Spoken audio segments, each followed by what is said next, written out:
New at 10 tonight, the city of Piedmont is taking the next step to honor a black family that was forced to sell their home nearly 100 years ago after facing racist threats from neighbors and even members of the KKK. KTVU's Tori Gaines is live now in Piedmont tonight with the details about how the plan for this memorial came to be. Tori.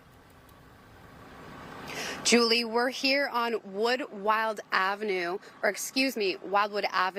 in Piedmont, in front of the very home that the Deerings once lived in.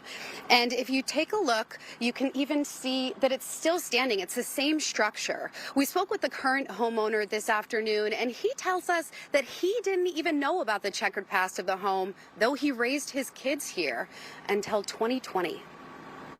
The history of the first black family to own a home in Piedmont was once buried. Now, the city is hoping to shine a light on its dark past in order to create a brighter future. It all started in early 1924 when Sidney and Irene Deering moved into the affluent and exclusively Caucasian neighborhood of Piedmont. By May 1924, a mob of over 500 people gathered around the home on Wildwood Avenue, including some members of the KKK.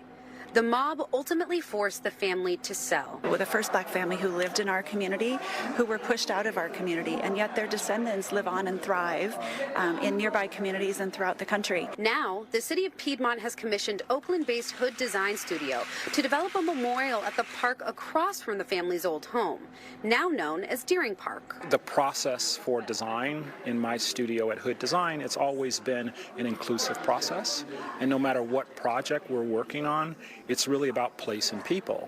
A descendant of the Deerings was in attendance at the presentation, and she says that most of her family members are not aware of the challenges that their ancestors faced in Piedmont. My family being the first black family to own a home in Piedmont is something that we should all be very proud of. Instead, it's been something very traumatic and unsettling to the point where people don't want to talk about it at all. Though this time is difficult for the family, the descendant tells me that she's glad to see the memorial moving forward.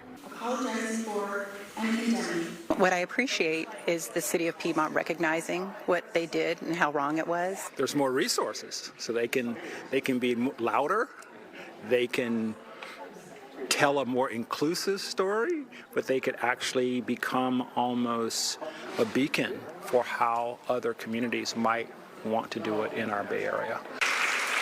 Looking forward, Hood hopes the memorial can serve to inspire a deeper look at our past. Because there are other communities where I'm assuming there are histories that are buried.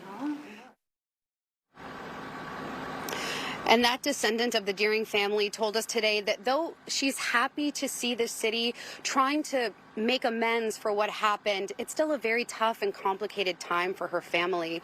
She is excited, though, to hear that the City of Piedmont is considering adding their family's history to the school curriculum, as well as offering potentially a public apology to the Deering family and their descendants. Julie?